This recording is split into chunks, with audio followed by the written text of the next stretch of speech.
एक सिंपल सा आपको इंट्रोडक्शन देते हैं। जो आप परीक्षाएं देते हैं, जो बड़े कंपटीशन जिसको हम लोग बोलते हैं, यूपीएससी बोला जाता है।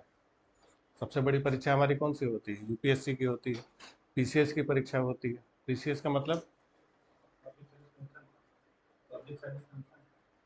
वो पीएससी होता है, प्रोविंशियल सिविल सर्विसेज। प्रोविंशियल का मतलब प्रोविंस यानी राज्य, स्टेट। और यूपीएससी जो होती है यूनियन पब्लिक सर्विस कमीशन। और एक क्या होता है? पीसीएस, जिसको हम लोग बोलते हैं प्रोविंशियल सिविल सर्विसेज।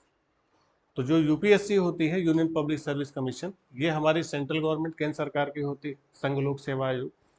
और ये जो पीसीएस की परीक्षा होती है पब्लिक सर्विस कमीशन जिसको बोलते हैं, सॉरी, ये जो प्रोविंशियल सिविल सर्विसेज होती है राज्य स्तरीय परीक्षा होती है। इसको हमारी केंद्र सरकार कराएगी, यूनियन इसको भर्ती करेगी। और इसकी भर्ती कौन करती है? स्टेट करती है, राज्य करती है। तो हर एक राज्य का पीसीएस अलग अलग होगा। जैसे UP PCS, Bihar PCS, MP PCS, Uttarakhand, Chhattisgarh, जितने हैं सबका अलग अलग ये किस वाइज होता है? स्टेट वाइज होता है। और ये पूरे देश का एक साथ होगा। ठीक है। आप परीक्षा का फॉर्म कोई भी भर सकते हैं। आप अगर ग्रेजुएट हैं तो आप फॉर्म भर सकते हैं। इसमें कोई स्पेशल क्वालिफिकेशन नहीं मांगी जाएगी, कोई परसेंटेज नहीं मांगा जाएगा, कोई सब्जेक्ट नहीं मांगा जाएगा कि आप इसी सब्जेक्ट से हो। ठीक है, सबके लिए बिल्कुल सिंपल होता है। स्टेट पीसीएस भी जितने होते हैं आप सब स्टेट का भर सकते हैं। इंडिया में जितने राज्य हैं सबका भर सकते हैं। बस पीसीएस में ये दिक्कत होती है कि एक जो लोकल लैंग्वेज का पेपर होता है उसमें अभ्यर्थी फंस जाते हैं। अब गुजरात है तो वहाँ का लोकल लैंग्वेज गुजराती होगा, तमिलनाडु का तमिल होगा, केरला का मलयाली होगा, तो वहाँ समस्या हो जाती है। तो जो हिंदी भाषी छात्र हैं तो वो केवल हिंदी भाषा वाले पीसीएस के फॉर्म भर सकते हैं। अब कहाँ कहाँ के भर सकते हैं आप? यूपी, बिहार, छत्तीसगढ़, झारखंड, इसके अलावा एमपी, फिर उधर आप चले जाइए राजस्थान, फिर हरियाणा, हिमाचल प्रदेश, चंडीगढ़। तो जितने हिंदी भाषी राज्य हैं उन सबका आप दे सकते हैं। आप बंगाल का भी दे सकते हैं, लेकिन आपको अगर बंगाली आती है तो। तमिलनाडु का भी दे सकते हैं, लेकिन अगर तमिल आना चाहिए उसके लिए। तो मुश्किल यहाँ पीछे ये दोनों चीजें संवैधानिक संस्थाएं हैं, कॉन्स्टिट्यूशनल अथॉरिटीज। संविधान सबको बराबर रखता है, लेकिन भाषा के चक्कर में लोग फंस जाते हैं हमारे यहाँ। तो इसलिए अगर भाषा का चक्कर हटा दिया जाए तो सब स्टेट पीसीएस में यूपी बिहार के लोग आपको दिखाई देंगे, हर जगह छाए रहेंगे। तो इसीलिए इन लोगों को रोकने के लिए उन स्टेट्स ने क्या किया?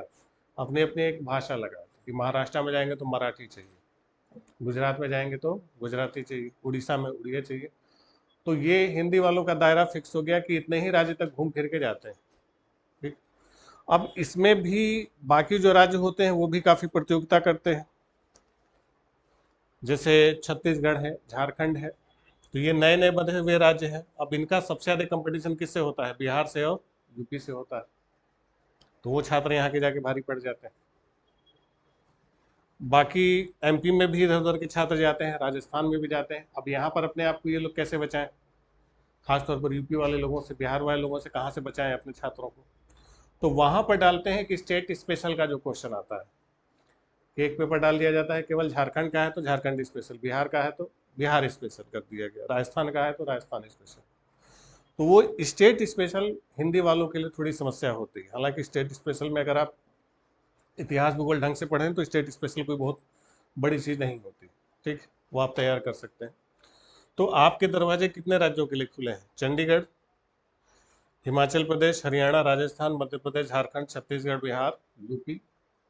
और दिल्ली स्टेट के भी अगर आते हैं तो आप उसको भर सकते हैं, लेकिन दिल्ली का जनरली यूपीएससी ही लेती है। हाँ, उत्तराखंड भी है, उत्तराखंड भी आप यूपी के साथ दे सकते हैं। तो ये जो स्टेट पीसीएस है इसमें और यूपीएससी में अंतर होता है। प्रीलिम्स और मेंस एग्जाम में आपकी जितनी भी लड़ाई है प्रीलिम्स और मेंस तक ही है। इंटरव्यू में आपके मेहनत के साथ साथ आपकी किस्मत भी साथ देनी चाहिए, तो वहाँ पर अलग कहानी हो जाती है। तो आपको प्रीलिम्स और मेंस के बारे में आइडिया देते हैं कि क्या प्रीलिम्स होता है, क्या मेंस होता है, उसमें क्या क्या अंतर है इन सब एग्जामिनेशंस में। ठीक है, जो मुख्य मुख्य आप परीक्षाएं देते हैं। जैसे आप एग्जाम कौन कौन सा देते हैं? सबसे बड़ा एग्जाम हमारा कौन सा है? यूपीएससी नॉर्मल आप कहते हैं ना, आईएएस की परीक्षा दे रहे हैं, सबसे बड़ा तो यही है। फिर इसके बाद हम लोग का टारगेट यूपीपीसीएस। फिर यूपी में एक आरओ की परीक्षा खूब चर्चा में है अभी, करवाने के बाद फिर कैंसिल करवाइए इसको, आरओ और एआरओ। फिर आ जाता है हमारा कौन सा, बीपीएससी। पहले एक लोअर पीसीएस भी होता था लेकिन अब वो समाप्त हो गया है। तो मुख्य रूप से इन्हीं चारों के बारे में आपको आइडिया देते हैं कि इसमें होता क्या है। सबसे पहला चरण तो होगा, और आयोग की परीक्षाओं की खास बात होती है कि फॉर्म बड़ा सस्ता होता है, आप खूब भर सकते हैं। आप 25 रुपये में यूपीएससी का फॉर्म भर सकते हैं, 125 रुपये में यूपीपीसीएस आप भर सकते हैं, बहुत महंगा नहीं होता। लड़कियों के लिए ये फ्री है, बिना 1 रुपया दिए आप भर सकते हैं यूपीएससी का फॉर्म। ठीक है, तो ये जो हम लोग देखते हैं कि यार ये कहाँ से फंस गया,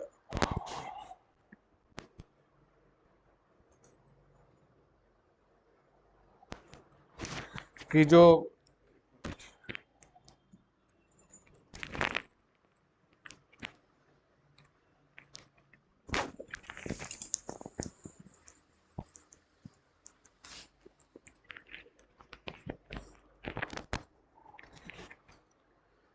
सबसे पहला लेवल जो इन एग्जाम का होता है वो किसका होता है, प्रारंभिक परीक्षा, प्रीलिम्स।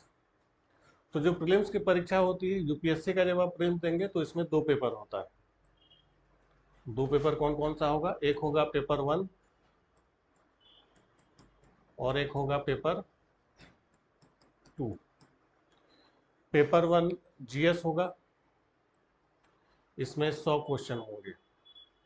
पेपर 2 सी सेट होगा, सिविल सर्विसेज एप्टीट्यूड टेस्ट, सी सेट, इसमें 80 सवाल होंगे। 100 क्वेश्चन जो आता है जीएस का, माइनस मार्किंग भी इसमें होती है। और इसमें जो सी सेट है ये केवल क्वालिफाइंग है कि आपको बस पास करना है। नंबर किससे मिलेगा आपको, जीएस का होता है, और जीएस का जो आपका कट ऑफ लगभग 50% के आसपास रहेगा। यानी 100 में से 45 से 48-50 के बीच में अगर आप सही कर रहे हैं तो आप यूपीएससी का प्रीलिम्स परीक्षा क्या हो सकते हैं, पास हो सकते हैं। हालांकि ये कहने के लिए 100 क्वेश्चन होते हैं, कम से कम ये 350-400 क्वेश्चन होता है। वही कहीं में लंबा लंबा स्टेटमेंट देगा, 3-3, 4-4, 5-5। और जो कॉलम मैच कराने वाला आता है ना, तो जनरली आप देखें एक तरफ 3 है, एक तरफ 4 है, दूसरी तरफ 4 है, तो उसमें एक तरफ 4 देगा, दूसरी तरफ 6 दे देगा, तो कराते रहिए मैच। तो वो कहने के लिए 100 क्वेश्चन है, वो कम से कम 350 से 400 क्वेश्चन समझ लीजिए होता है। और समय आपको वही दिया जाएगा 3 घंटे का, लेकिन वही है कि 3 घंटे में अगर आप कर गए ठीक ठाक, पढ़ना होता है बस, पढ़ने की क्षमता आपकी अच्छी होनी चाहिए, क्योंकि क्वेश्चन सब एनसीईआरटी बेस्ड होता है, बेसिक से होता है, सिंपल जिसको बोलते हैं ना, साधारण सी चीज़ें होती हैं। बस उसको आप सही ढंग से पढ़ते नहीं, सही ढंग से पढ़ेंगे, सही ढंग से सोचेंगे तो आप आंसर दे पाएंगे। ठीक, तो इसमें अगर 50, और ये क्वालिफाइंग नेचर का होता है कि बस आपको पास करना है। दूसरा हम लोग का बड़ा एग्जाम कौन सा है, यूपीपीसीएस का एग्जाम। तो इसमें भी 2 पेपर होते हैं, पेपर 1 और पेपर 2। पेपर 1 जीएस, क्वेश्चन होते हैं 150। पेपर 2 होता है सी सेट, और इसमें क्वेश्चन होते हैं 100। ये भी पेपर 2 क्वालिफाइंग होगा, मतलब आपको 33% नंबर पाने हैं, और इसमें कट ऑफ थोड़ी सी ऊपर जाएगी आपके, कम से कम 95, 100, 95, 90 के आसपास रहे तो आप पास हो सकते हैं यूपीपीसीएस का। ठीक, तो इसका लेवल यूपीएससी से थोड़ा सा आसान रहेगा। ये 150 क्वेश्चन है तो समझ लीजिए कि 200, 250 से ज़्यादा नहीं जाएगा। इसमें भी स्टेटमेंट होंगे, कथन कारण वाले होते हैं, लेकिन इसकी तरीके से नहीं होंगे, उससे थोड़ा सा आसान होगा। इसके बाद आरओ का एग्ज़ाम है। आरओ के एग्ज़ाम के लिए भी आपको कितने पेपर होंगे, 2 पेपर होंगे प्रीलिम्स में। एक पेपर होगा पेपर 1 जीएस का, जिसमें क्वेश्चन होंगे कितने, 140। दूसरा होगा पेपर 2, पेपर 2 होगा हिंदी का, इसमें होंगे क्वेश्चन 60। दोनों मिला के 200 है। 200 में आपका जो पिछली बार जैसे कट ऑफ गया था 120 के आसपास रहता है। यानी अगर आप कटपीट के 140 में 80-85 रह रहे हैं, और इसमें लगभग 40-45 के आसपास रह रहे हैं कटपीट के, तो आप पास हो सकते हैं इसमें। हालांकि जो अच्छा पास होने वाले, जो क्वालिफाई जो करते हैं, वो हिंदी की वजह से पार करते हैं। क्योंकि हिंदी इसमें 6 चीज़ें आती हैं, हर सेक्शन से 10 क्वेश्चन है, आसान होता है इसका हिंदी। और जो ठीक ठाक तैयारी करने वाले हिंदी में 50-55 क्वेश्चन कर जाते हैं। मज़ा हिंदी इसमें पार कराता है हिंदी, क्योंकि जीएस का लेवल सब में अच्छा होता है। ठीक, तो इसमें अगर जीएस आप 50-55 कर गए तो उसमें 75-70 तक भी आप किए हैं, यानी 50% भी इसका किए हैं, तो आप पार हो सकते हैं इसमें माइनस मार्किंग के बाद। ठीक, तीसरा है बीपीएससी का एग्जाम जो बड़ा होता है। बीपीएससी में केवल एक ही पेपर होता है, पेपर 1 जीएस का, और इसमें क्वेश्चन होंगे 150। इसमें माइनस मार्किंग नहीं होती, लेकिन इसके साथ सबसे बड़ी समस्या है कि जैसे बाकी एग्जाम देंगे तो उसमें 4 ऑप्शन होते हैं, इसमें 5 ऑप्शन देते हैं, ए बी सी डी और ई। वो 5वां खतरनाक हो जाता है, वो दे देता है इनमें से कोई नहीं या एक से अधिक। वो माइनस मार्किंग से भी ज़्यादा सरदर्द हो जाता है, क्योंकि उसमें आपको सारा ऑप्शन पढ़ना पड़ेगा। बाकी में क्या है कि 4 में कोई एक सही है तो आपकी नज़र सही वाले पर गई, आपने टिक कर दिया, बाकी आपको देखने की भी जरूरत नहीं पड़ती। अब क्वेश्चन आपको देखना पड़ेगा, एक सही हो सकता है, एक और सही हो। तो अगर 2 सही हो गए तो फिर दोनों ना लगा के कौन सा लगाना है, 5वां ऑप्शन लगाना है। आधे तो उसी में फेल हो जाते हैं कि एक तो सही दिख रहा था, अब दूसरा सही है कि नहीं इस पर डाउट है, अब ई लगाएं कि क्या लगाएं, ये फंस जाता है मामला। और कई बार ज़्यादा ई हो जाता है तो सब लगाते लगाते टेंशन में आ जाते हैं, यार ई बहुत हो रहा है, ये तो ई नहीं है, होगा इतना ई लग गया कि अब लगाना ही नहीं। थक जाते हैं सब ई लगा लगा कि यार अब ई नहीं लगाएंगे, समझ रहे हैं। तो वो माइनस मार्किंग से ज़्यादा खतरनाक हो जाता है ई ऑप्शन, क्योंकि उसमें 2 चीज़ें कि इनमें से कोई नहीं या एक से अधिक। तो वो आपको एक क्वेश्चन के चारों ऑप्शन को कई बार पढ़वा देता है। ये 5वां ऑप्शन, अगर केवल 4 ऑप्शन रहते तो आप एक सही निकाले या नहीं आया छोड़ दिया। इसमें छोड़ भी नहीं सकते, पढ़ भी रहे हैं, मन भी कर रहा है लगाने का, लेकिन वही है कि एक तो पता है, दूसरे वाले का पता नहीं, तो यहाँ फंसा देता है मामला। समझ गए। फिर भी इसका भी कट ऑफ वही 95, 100, 105 बहुत आसान। इसमें वेरी करता है, बहुत तेज फ्लक्चुएट करता है, क्योंकि कभी कभी आसान क्वेश्चन आ जाते हैं तो पता चले 105-7 भी चला गया कट ऑफ। नहीं तो जनरली 100 से ±5 आप रहिए तो आप प्रीलिम्स परीक्षा पास हो सकते हैं। बड़ी सिंपल सी चीज़ है, समूह का हिसाब किताब। अभी समय आ रहा है कि अब लेवल चेंज हो रहा है, जैसे आर का इस बार परीक्षा हुआ तो उसका लेवल थोड़ा सा उठा दिया, तो वो इसके बराबर चला गया। पता चला अगली बार पीसीएस की परीक्षा देने जाए तो यूपीएससी के बराबर दे दे। यूपीएससी वाले सोचेगा यार ये सब हमारी बराबरी कर रहे हैं तो हम और ऊपर चले जाएं, तो और कठिन हो जाएगा, हो सकता है, या हो सकता है आसान हो जाए। इसका कोई नियम नहीं है, कोई सिद्धांत नहीं कि पेपर आसान आएगा कठिन आएगा, ये कोई नहीं कह सकता कि यही आएगा। कई बार होता है कि जनगणना के सवाल पूछे जाते हैं, कई बार नहीं पूछे जाते, किसी साल किसी सेक्शन से कोई ज़्यादा आ गया, कोई कम आ गया, ये कोई नहीं कह सकता, कम ज़्यादा हो सकता है। यूपी स्पेशल सवाल आए कभी नहीं है, 2021 में यूपी स्पेशल से एक भी क्वेश्चन नहीं आया, पॉपुलेशन का एक भी क्वेश्चन नहीं है, सब गायब कर दिया। तो ये कोई नहीं कह सकता कि कम या ज़्यादा है, बस आपको तैयारी करनी है तो तैयारी करनी है। ठीक, तो ये प्रीलिम्स का हिसाब किताब आपके लिए है कि जो मेन हमारे आसपास की जो सबसे बड़ी परीक्षाएं होती हैं, इसमें सबसे बड़ा स्तर किसका है, यूपीएससी का है, उसके बाद यूपी पीसीएस। जनरली आर और बीपीएससी का लेवल सेम ही होता है, लेकिन इस बार जो आर का लेवल बढ़ा है तो बीपीएससी समझ लीजिए उससे भी नीचे चला जाएगा। ठीक, और बाकी जो स्टेट पीसीएस होते हैं जैसे एमपी है, छत्तीसगढ़ है, झारखंड है, हिमाचल है, राजस्थान है, उन सबों का इससे भी आसान होता है। उन सबों का क्वेश्चन आप पढ़ेंगे तो बच्चों की तरह पूछते हैं कि विभूति वंश का संस्थापक कौन था, तो जो है कि मुगलों में स्वर्णकाल किसको बोलते हैं, तो हर्ष के पिता का क्या नाम था, ऐसे ऐसे आता है टूचे टाइप के सवाल। क्योंकि वहाँ के छात्रों को पास कराना है तो आसान सवाल देना पड़ेगा, यहाँ बाप दादा लोग बैठे रहते हैं बड़े बड़े, तो बड़े सवाल पूछेंगे तो यहाँ के लोग तो पार हो जाएंगे, वो बेचारे नहीं पार हो पाएंगे। तो उनको पार कराने के लिए उनको क्या करना पड़ता है, आसान क्वेश्चन देने पड़ते हैं, नहीं तो वहाँ के लोग सब क्या हो जाएंगे, बाहर हो जाएंगे।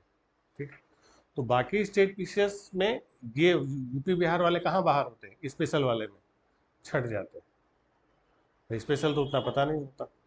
बाकी जीएस का पेपर बहुत आसान होता है आपके लिए, अगर ढंग से आप तैयारी कर गए तो बाकी स्टेट पीसीएस का आप देखेंगे सिंपल सिंपल क्वेश्चन आता है, स्पेशल हटा दें तो बाकी चीज़ें आपके लिए बहुत सिंपल हो जाएंगी। ठीक है, ये तो प्रीलिम्स का हिसाब किताब हुआ। मेंस का हिसाब किताब बहुत भयंकर चेंज हुआ, पहले अलग था अब चेंज हो चुका है। मेंस का आप सिलेबस, मेंस का जब हिसाब किताब देखेंगे तो सबसे पहले यूपीएससी का जो मेंस होता है तो यूपीएससी के मेंस में कई सारे पेपर होंगे, कई सारे पर्चे होंगे। एक पेपर होगा आपका कंपलसरी, एक लैंग्वेज है हिंदी, ठीक। एक पेपर हुआ आपका इंग्लिश, ठीक। एक पेपर हुआ आपका निबंध, ऐसे, ठीक है। ये सबके लिए कॉमन होता है। अब तो खैर सारे एग्जाम कॉमन हो गए। तो ये 3 पेपर कंपलसरी। कंपलसरी पेपर का मतलब क्या होता है, जैसे हम लोग ग्रेजुएशन पढ़ते हैं ना, तो एक पेपर कंपलसरी लगता था। तो कंपलसरी का नंबर फाइनल मेरिट में नहीं जुड़ता, फाइनल में कंपलसरी नहीं जुड़ता, लेकिन उसमें पास होना जरूरी है। कि अगर फेल हो गए तो फिर बाकी की कॉपी ही नहीं चेक होगी, आप कटेंगे, पूरा साल आपका बर्बाद हो जाएगा। तो कंपलसरी में फेल नहीं होना। तो इसका नंबर जुड़ता तो नहीं, सॉरी, ऐसे का जुड़ता है, हिंदी इंग्लिश का बता रहे हैं।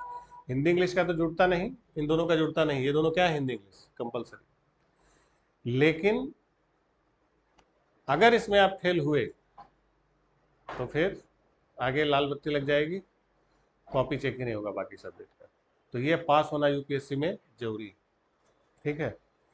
अब हिंदी मीडियम वाले यूपीएससी में कहाँ फेल होते हैं, इसमें चले जाते हैं। और ऐसा नहीं हिंदी मीडियम, सारे मीडियम वाले यहीं पर चले जाते हैं। और अच्छा क्वेश्चन होता है, जैसे हम लोग बचपन में पढ़ते थे ट्रांसलेशन, और हिंदी वाले हिंदी में फेल होते हैं। ट्रांसलेशन लोग पढ़ते हैं तो अनुवाद, एक पैरा दे दिया, उसका अंग्रेजी में अनुवाद कीजिए, या अंग्रेजी का हिंदी में अनुवाद कीजिए। मजेदार बात कि हम लोग ट्रांसलेशन अंग्रेजी में पढ़ते थे, आप यूपीएससी का पेपर देखें तो ट्रांसलेशन हिंदी के पेपर में आता है। ट्रांसलेशन हिंदी का विषय, अंग्रेजी का है ही नहीं। ये बड़ी मजेदार बात होती है यूपीएससी में, ठीक। और हालांकि उसका भी पैटर्न चेंज हुआ। एसे में 3 ऐसे होते हैं, उसमें आपको लिखना होता है। तो ये 3 पेपर है, ठीक। इसके अलावा आपके होंगे, एक ऑप्शनल सब्जेक्ट होगा। ऑप्शनल सब्जेक्ट क्या होंगे, कोई भी एक सब्जेक्ट आप रखेंगे। वो जो एक सब्जेक्ट आप रखें, हिस्ट्री, पॉलिटिक्स, ज्योग्राफी, जो भी आपका सब्जेक्ट है, उसमें 2 पेपर होगा, पेपर 1 और पेपर 2 ऑप्शनल का। ये 2 पेपर होगा आपका, ठीक। फिर इसके बाद नंबर आएगा किसका, जीएस का। जीएस में कुल होंगे पेपर 4, यानी मेंस में जीएस के कितने पेपर होते हैं, 4। पेपर 1, पेपर 2, पेपर 3 और पेपर 4। पेपर 1 जो होता है, इसमें आएगी आपकी हिस्ट्री, इतिहास और भूगोल। हिस्ट्री ज्योग्राफी पेपर 1 में आता है।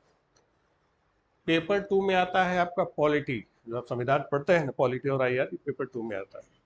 पेपर 3 में आता है इकोनॉमिक्स, अर्थशास्त्र और साइंस एंड टेक्नोलॉजी। इसमें साइंस नहीं आता है, साइंस एंड टेक आता है। और पेपर 4 होता है, वो इथिक्स का पेपर होता है। इथिक्स यानी नीति शास्त्र। वो आपको कोई किताब में नहीं मिलेगा। एक होता है ना वर्क एथिक्स, सबके अलग अलग होती, कि आप छात्र हैं, आपका एथिक्स क्या है पढ़ाई का, आप किस ठीक ठाक ढंग से पढ़ाई करें। हम पढ़ाने वाले हैं तो हमारा एथिक्स क्या है कि हम ढंग से आपको पढ़ाएं। तो हम गीता का उपदेश दे के पढ़ाएं, चाहे ओशो का उदाहरण दे के पढ़ाएं, पढ़ाना है हमको। तो उसमें बहुत सारी बातें आती हैं, ये नीति शास्त्र जिसको बोलते हैं। अब इसमें प्रशासनिक नीति शास्त्र आता है, उससे सवाल पूछे जाते हैं। तो इथिक्स को मिला के कुल जीएस के कितने पेपर हो गए, 4। ऑप्शनल सब्जेक्ट के 2, कितने हो गए, 6। 2 कंपलसरी और 1 ऐसे, टोटल कितने हो गए, 9। तो यूपीएससी अगर आपको क्वालिफाई करना है मेंस परीक्षा, तो कितने पेपर देने होंगे, 9। 3 घंटे का एक पेपर होगा, एक दिन में 2 पेपर, यानी दिन भर में 6-6 घंटा आपको लिखना होगा, ठीक है। मेहनत का काम होता है और स्पीड अच्छी चाहिए, क्योंकि नंबर ऑफ क्वेश्चंस होते हैं, 20 क्वेश्चन आपसे पूछे जाएंगे एक आपसे लेकर। अब उस पर डिटेल में कभी आराम से चर्चा करेंगे कितने शब्दों का होता है। अब आते हैं यूपीपीसीएस पे। यूपीपीसीएस यूपीएससी का छोटा भाई, उसमें थोड़ा सा लेवल नीचे जाएगा। थोड़ा सा लेवल नीचे जाने का मतलब है कि पहले इसमें एक होगी क्या, हिंदी, ठीक है, हिंदी का एक पेपर होगा। फिर आपका पेपर होगा किसका, एसे का, यानी निबंध का। कितने पेपर हो गए, 2 पेपर हो गए। इसमें अंग्रेजी नहीं होगी, इसमें इंग्लिश नहीं है, इसमें केवल क्या है, हिंदी। अच्छी बात यह है कि इसमें जो हिंदी क्वालिफाइंग नहीं है, कंपलसरी नहीं, इसमें हिंदी का नंबर जुड़ेगा। और आधे आधे नंबर 0.25 पे लड़ाई होती है। जैसे दिया कि एक शब्द के 4 पर्यायवाची लिखिए, कि वृक्ष के पर्यायवाची लिखा, आपने लिखा कि पेड़ है तो तरु है तो विटप है, चौथा भूल गए, तो आपको एक नंबर का है तो आपको 0.75 नंबर मिलेगा, 0.25 नंबर काट लिया जाएगा। इस तरीके से होता है। तो इसमें हिंदी का नंबर मेरिट में जुड़ता है, किसमें? यूपीपी से। यूपीएससी में नहीं जुड़ता, बस आपको क्या करना है, पास करना है। इसमें आपका नंबर जुड़ेगा हिंदी का। ठीक, इसके बाद आपके सब्जेक्ट पहले होते थे, पहले 2 सब्जेक्ट होते थे, अब 2 सब्जेक्ट को हटा के कितना कर दिया गया था, 1 सब्जेक्ट कर दिया गया। अब सब्जेक्ट को पूरी तरीके से हटा दिया गया। सब्जेक्ट क्या कर दिया गया, खत्म कर दिया गया। अब आपको यूपी पीसीएस के लिए किसी सब्जेक्ट को चुनने की जरूरत नहीं, ऑप्शनल सब्जेक्ट नहीं आएगा। ऑप्शनल की जगह आएगा यूपी स्पेशल। यूपी क्या आएगा, स्पेशल।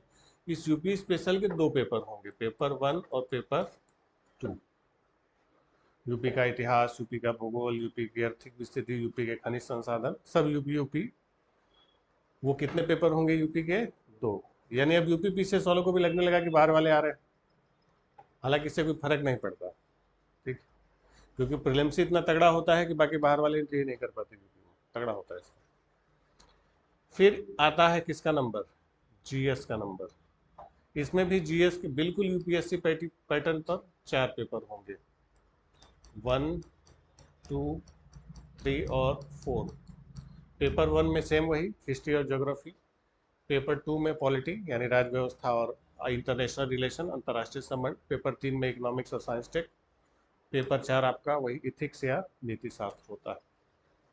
ठीक, ये नया जुड़ा है, पहले इसकी जगह क्या होता था, ऑप्शनल होता था।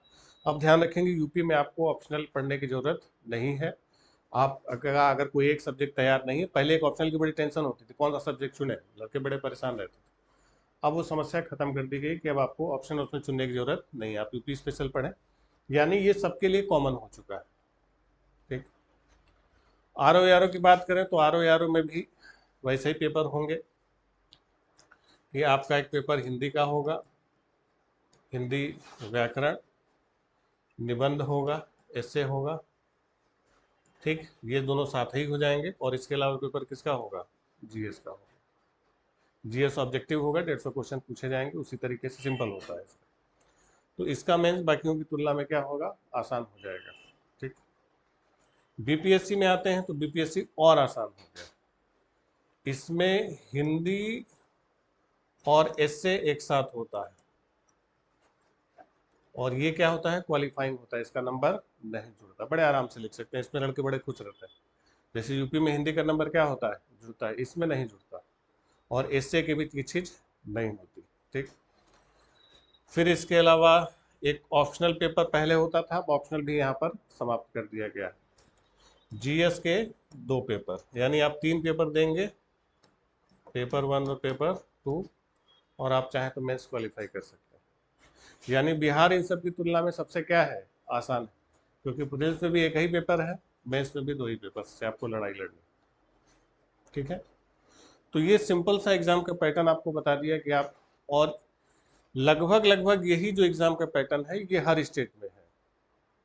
झारखंड वाले का बिहार की तरीके से, बाकी एमपी, छत्तीसगढ़, राजस्थान, हरियाणा, उत्तराखंड।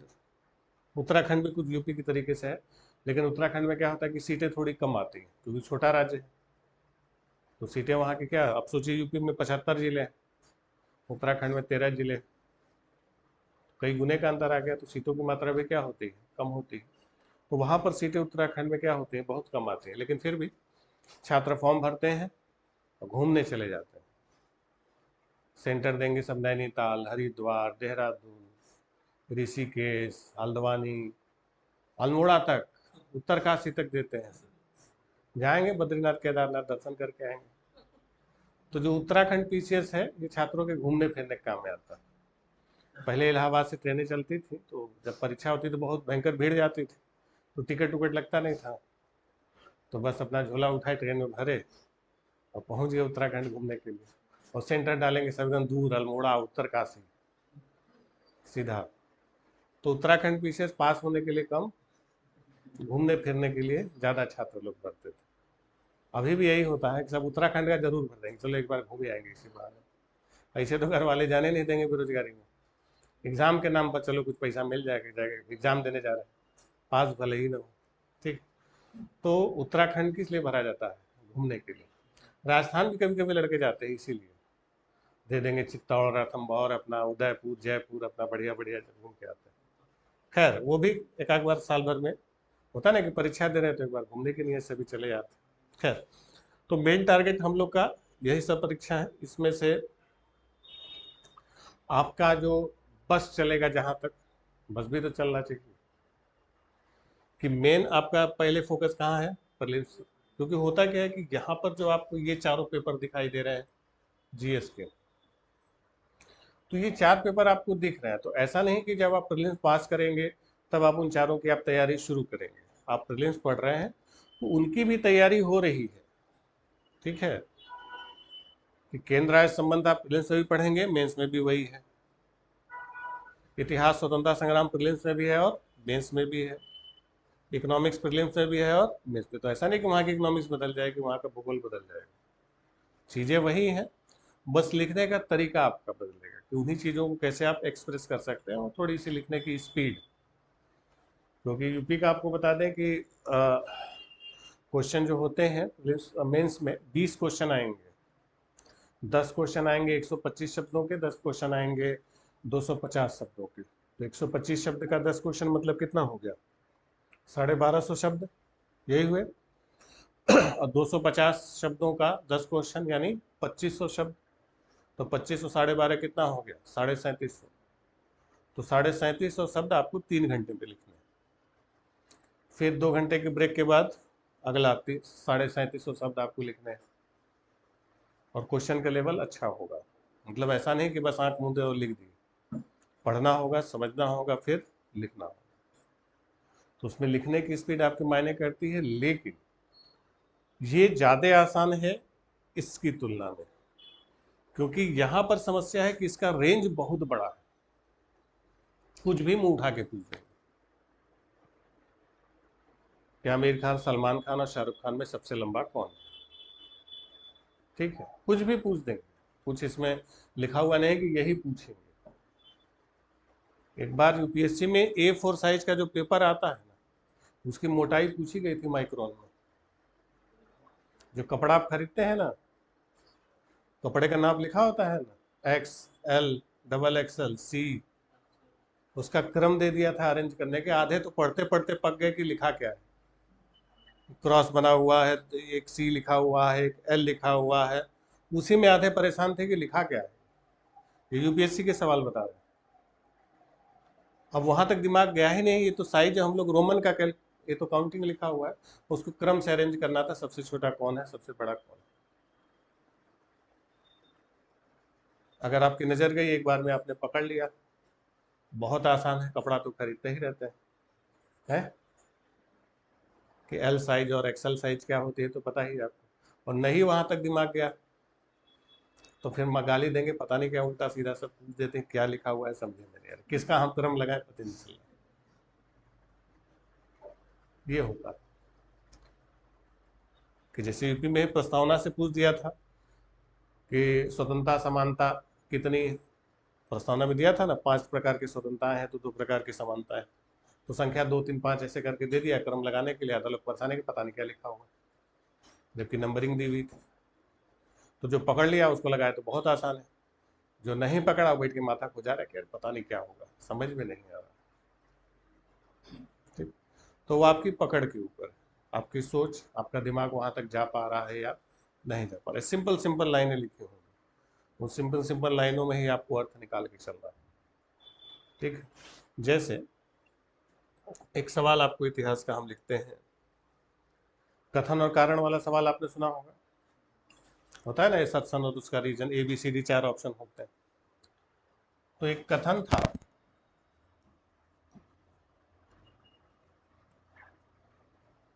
ठीक, कि मेगास्थनीज का नाम आपने सुना होगा। मेगास्थनीज किसके समय पर आया था? चंद्रगुप्त मौर्य के समय वो भारत आया था, यूनानी यात्री था। तो मेगास्थनीज भारत आया तो अपने भारत यात्रा का उसने विवरण लिखा। उसमें उसने लिखा कि भारत में दास प्रथा अस्तित्व में नहीं थी, यानी दास प्रथा का एग्जिस्टेंस भारत में नहीं था। यानी भारत में क्या थी? भारत में दास प्रथा का अस्तित्व नहीं था। किसके अनुसार? मेगास्थनीज का। ये कथन दिया हुआ, कारण दिया भारत में दासों की स्थिति अच्छी थी। ठीक, 4 ऑप्शन। पहला ऑप्शन क्या होता है? ए। ये ऑप्शन का मतलब क्या होता है कि दोनों सही हैं, इसको बोलते हैं ना असर्शन ओरिजिन, और आर ए की सही व्याख्या करता है। बी ऑप्शन क्या है? ए और आर दोनों सही हैं लेकिन व्याख्या नहीं कर रहा। सी ऑप्शन क्या होता है? ए सही है, आर गलत है। डी ऑप्शन क्या होता है? ए गलत है, आर सही है। ठीक, अब इसमें आप बताइए कौन सा ऑप्शन सही होगा? ए, बी, सी, डी। क्वेश्चन आपके सामने है, ऑप्शन है, आप बताइए इसका आंसर क्या होगा?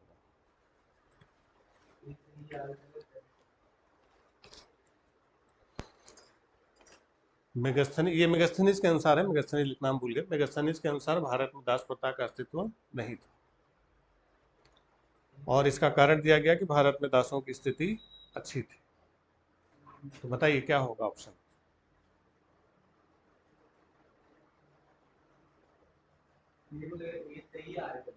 ए सही है, आर गलत है। ठीक, तुम्हें वही लग रहा है?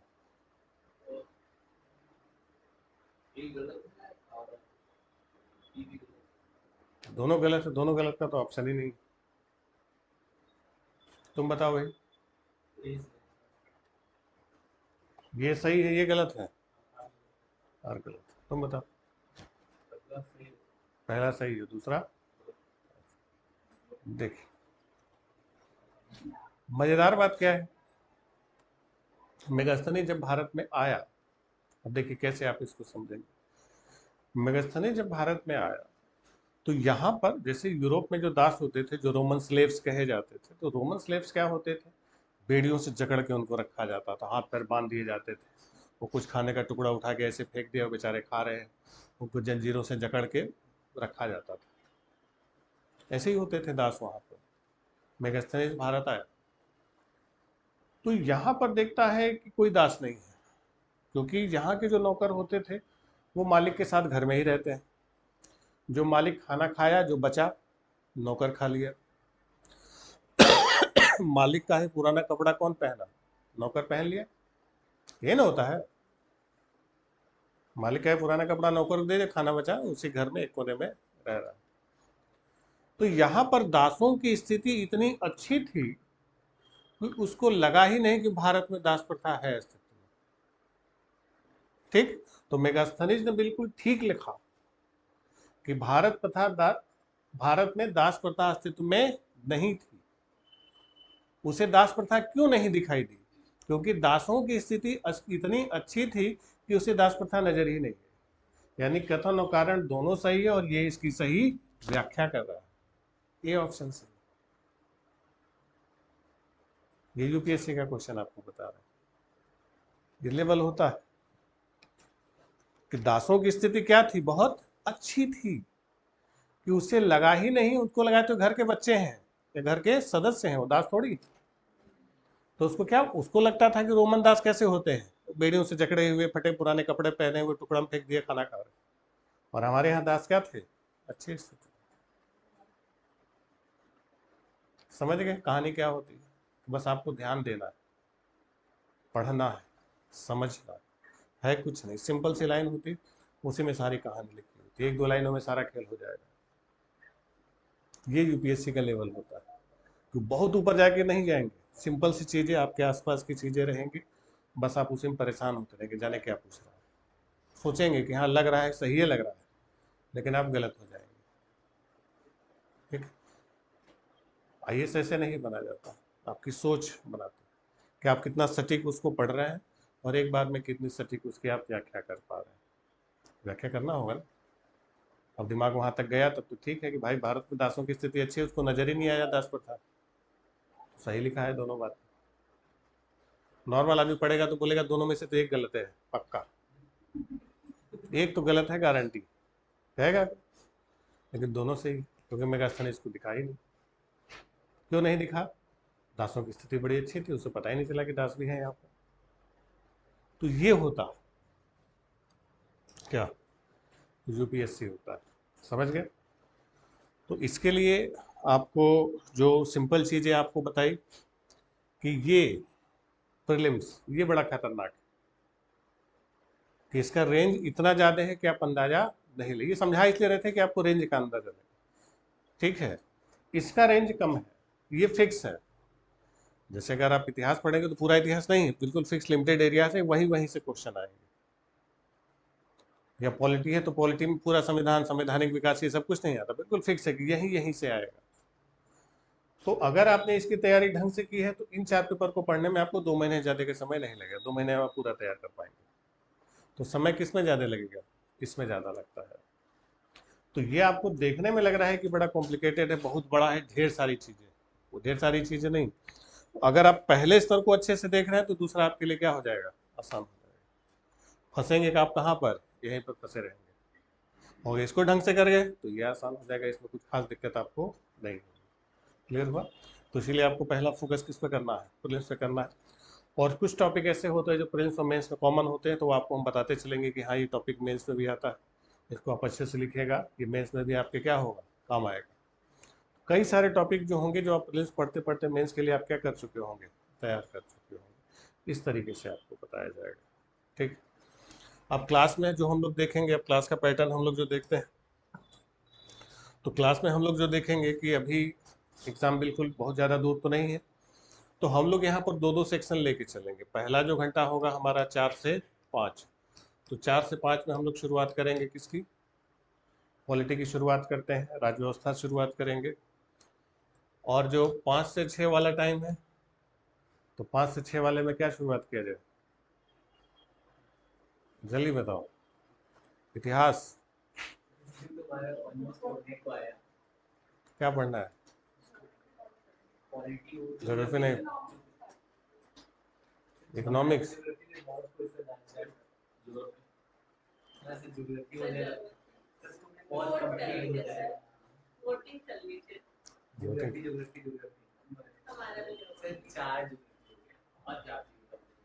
अभी वो सब ताजा ताजा भूगोल पढ़ के ही उठे।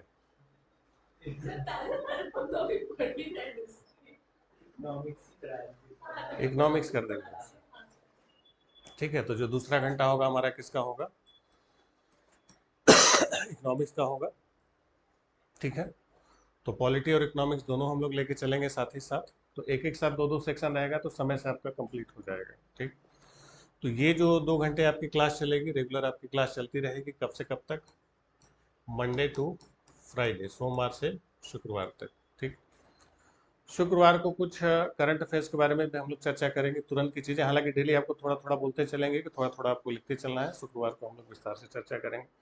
शनिवार को अलग से कोई स्पेशल टॉपिक, कोई बड़ी घटना हुई तो उस पर हम लोग अलग से बातचीत कर लेंगे, जैसे अभी सीएए पर बड़े हल्ला गुल्ला मचा हुआ है, उस पर चर्चा कर लेंगे इस तरीके से, ठीक। तो मेन क्लास आपकी कब तक रहेगी, मंडे टू फ्राइडे। और शुरुआत हम लोग किससे किससे करेंगे, पॉलिटी से और इकोनॉमिक्स से। पहला घंटा हमारा किसका रहेगा, पॉलिटी का रहेगा, दूसरा इकोनॉमिक्स हम लोग देखेंगे। इकोनॉमिक्स आसान है, और इकोनॉमिक्स खत्म होते होते हम लोग इन्वायरमेंट के बारे में भी थोड़ी बहुत चर्चा कर चुके हैं, क्योंकि इकोनॉमिक्स से बहुत सारी चीज़ें वहाँ से भी जुड़ी रहेंगी। तो ये आपके लिए, लेकिन ये है कि ये आपका जल्दी खत्म होगा, इसका सिलेबस थोड़ा सा छोटा है, ये आसान है आपके लिए, ठीक। और इसका सिलेबस जो जीएस में हम लोग वनडे से पढ़ते हैं उससे थोड़ा सा अलग होता है, वहाँ पर बस डिमांड, सप्लाई, इलास्टिसिटी, ये सब छोटी छोटी चीज़ें पढ़ ली। यहाँ पर आपको इनको विस्तार से देखना होगा, ठीक है। तो इतना समझ में आ गया, इसमें आपको कोई डाउट हो तो आप बातचीत कर लीजिए, तो फिर हम आगे बढ़ेंगे।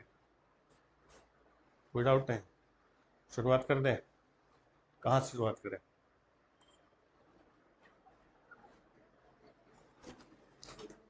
चलिए फिर देख लेते हैं, फिर शुरुआत करते हैं सेक्शन से एक एक करके, ठीक, चलते हैं।